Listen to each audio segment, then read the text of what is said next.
Joining us now, Paula Jean Swearengin from the great state of West Virginia. Hey, how you doing, Paula Jean? I'm doing great. How you doing? Great. Now, your primary is coming up in about 3 weeks. So after all this time, it's almost here. And you're running up against Joe Manchin, obviously, for the Senate seat. First, give me a sense of how the race is going. It's going great. Early voting actually starts tomorrow, too. Tomorrow to May 5th, people can go ahead and get out and vote. We're ready to take this race home. I've been out on the road every day. I'm going to be out on the road until the primary date. I've been knocking on doors. People have been knocking on doors across the state. People are making phone calls. You know, the biggest challenge has been name recognition. A lot of people know Joe Manchin. A man walked up to me the other day and he said, who are you running against? I said, Joe Manchin. He said, I don't want to know anymore. I'm going to vote for you. I think a lot of people that are going to show up and see my name on the ballot and are going to vote for me whether they know my name or not. Here in West Virginia, it's been amazing, too, I have to say. I've met so many great candidates. It's not really blue no matter who. I think this state is ready to turn this state to the right color blue. We're hearing from a lot of candidates. They're talking about economic diversity. They're talking about clean water, clean air. They're talking about our future, and they want to prosper. Everybody is really tired in this state. And we have, you know, this has been a national movement with brand new Congress and Justice Democrats. But I have to tell you here, from a local to a federal level, we have some real great people stepping up. So, Paula Jean, you're the second person tonight to say something similar. Greg Edwards said, "Any old blue won't do," Right. and I like that slogan a lot. So, Joe Manchin has been in the news a little bit lately, supporting Mike Pompeo to start the next several wars in the Middle East as Secretary of State. Paula Jean, I'm going to take a stab at this. I'm going to take a wild guess that if you were the senator from West Virginia, that you would not have supported Mike Pompeo. Absolutely not. It's gotten to where it's ridiculous. Sometimes with the decisions that he makes, I wonder if he's trying to hand over this election. You know, throughout the campaign, he's photo ops with Donald Trump. He's made all these bad decisions, and he acts like he's proud of them. I don't know if it's arrogance. But I think West Virginia is about to show him what for. John, you want to ask? Paula Jean, this is John Arola. I mostly just wanted to say I'm incredibly excited for your primary.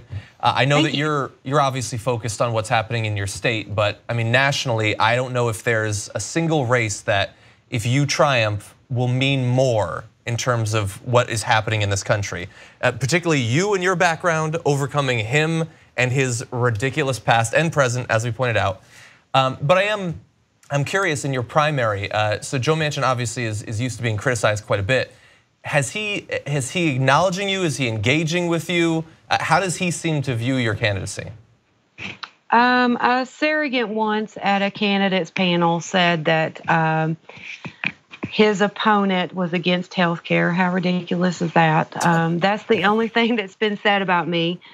I've seen him a few times. I've asked him to debate. We haven't really reached out for a debate, but I think we're going to. I don't think he'll have the guts to do it, but maybe TYT can challenge him a little bit too. Maybe we could have a debate on here. That'd be awesome. But yeah, well, we've had both of you on. That's a good idea. I would love to do it. I'll that would be great. I'll ask him, no question. It's funny as an advocate for the state and working for the state for years. Oftentimes, I've been called honey, baby doll, darling by Joe Manchin. When I announced my candidacy, I was called Paula Jean. I only had a name. So that's been pretty significant. I hope he starts calling more women by their name instead of pet names. By the way, I got the date of the primaries a little off. It's not 3 weeks from now. It's actually closer. It's May 8th. Right. So right around the corner. And as you pointed out, you can start voting. And so let's talk a little bit more about Manchin's positions, because it seems like he thinks he's got it wrapped up.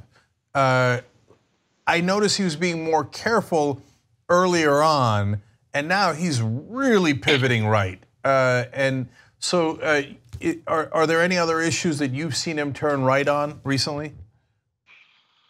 I've not been following him as much, to be honest, as I've been trying to reach voters. My team has been following him a lot, but what I have noticed and what I've heard, he's polling to lose to a generic Republican.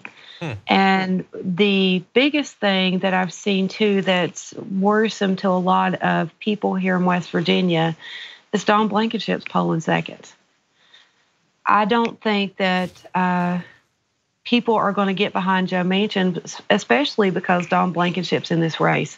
Because let's be honest, West Virginia is going to make history when Don Blankenship gets his butt kicked by a coal miner's daughter. It's needed. It needs to happen. There's still challenges. I still knock on some doors, and like I said, some people still don't know my name after I've worked so hard throughout this last year, but a lot of people do, and I'm the only senatorial candidate that is not taking corporate and corporate PAC dollars. I've challenged my opponent at a Blue Wave dinner to swear off corporate and corporate PAC dollars. He hasn't done that. I challenged Republicans too. But West Virginians are wanting a change, and it's been an amazing year. And when I went into this, I said, win or lose, the West Virginians would have their voice. And they have. I've been out into communities that felt like they've not been heard. I've give the issues here a national highlight. And despite what happens, we're going to move forward. I can't say I've made a decision on what I'm going to do if I do lose the primary, because I don't plan on losing it. But if I do, this is, I think, awakened me a bit.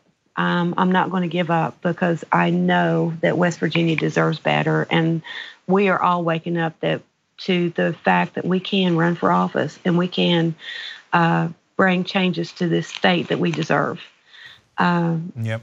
Paula Jean, if you were to beat Joe Manchin and then Don Blankenship, well, that would be a hell of a sweet run. I mean, that would be, God, representing the people against those basically corporate powers. I mean, Joe represents corporate America in a lot of ways, and then Blankenship wants to just cut out the middleman and be like, let me just take over and make sure that I rig all the rules on my behalf for my company.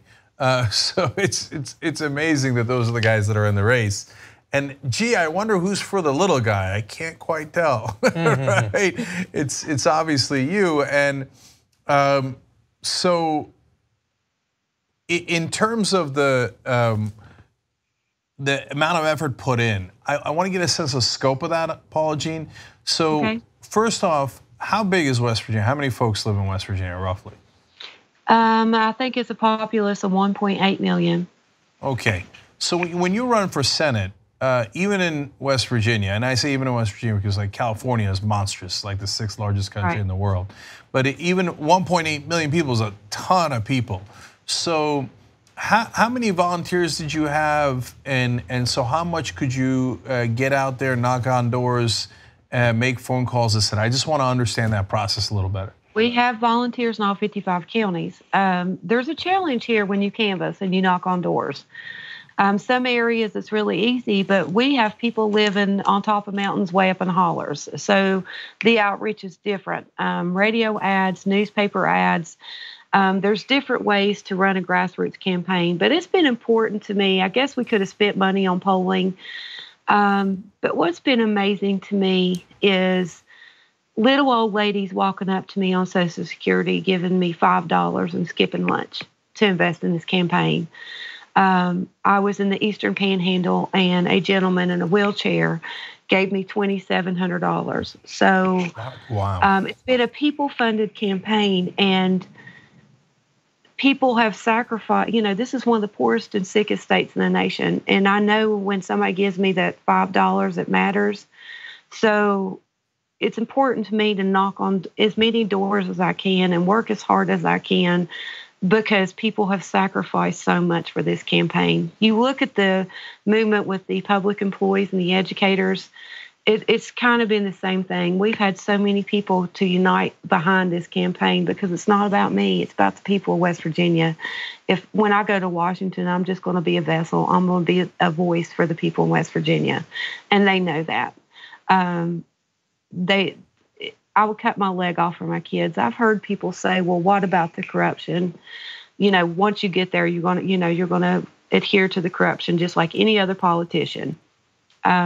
People that know me knows that I've been an advocate for this state for many years, spent my own money, and I would have not sacrificed like I have the last year to go to Washington and not serve West Virginia.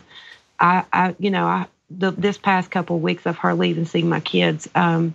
My youngest is 16 years old, and they've been weeks at a time that I've not seen him in the last year because I've worked so hard. And my family made a decision to sacrifice like we have, because my children are not going to have a future. No child is going to have a future here in West Virginia unless we fight back as hard as I have. And there's people uniting behind this campaign fighting just as hard because we deserve it. And that's why we have people running for local office here, because they're just as tired as everybody else. All right, website is paulajean2018.com. I want everybody to know that, paulajean2018.com. To donate, which is important, as Paula Jean was obviously pointing out there, justdemocrats.com/Paula2018, and to volunteer, paulajean2018.com/ it says #volunteer. Links will be down below if you're watching later on YouTube or Facebook. Paula Jean, next time I see you is probably going to be on primary night on May 8th. So yes. Lots of hard work to get to this moment. Obviously, good luck. And can't wait for election night. Cenk, I want to say real quick, even though we have a lot of support, you never can get enough support, especially campaigns like this when you're not running a campaign on $5 million. And, I don't sit around contacting funders. So we need boots on the ground. We still need people helping. The next couple of weeks, anybody that wants to invest, make 10 calls a day, or if they just want to knock on 10 doors a day, that would be amazing. We need all the help that we can get. Yeah, and it's just May 8th, so let's push on through. Through. And I want to say to you, too, thank you for all the support that you've given me since the beginning of this campaign. I think so much of you guys. You've done a great job covering it. Thank you, Paula Jean. We appreciate that. We're trying to give voice to progressives. So I appreciate that you put in all this blood, sweat, and tears and all this hard effort. And I think it's obvious to everyone watching who the progressive is and who the fighter is and who the person who's going to represent them is. All right. Thank you, Paula Jean. Hey, thank you, guys. Have a great night. You too. You too.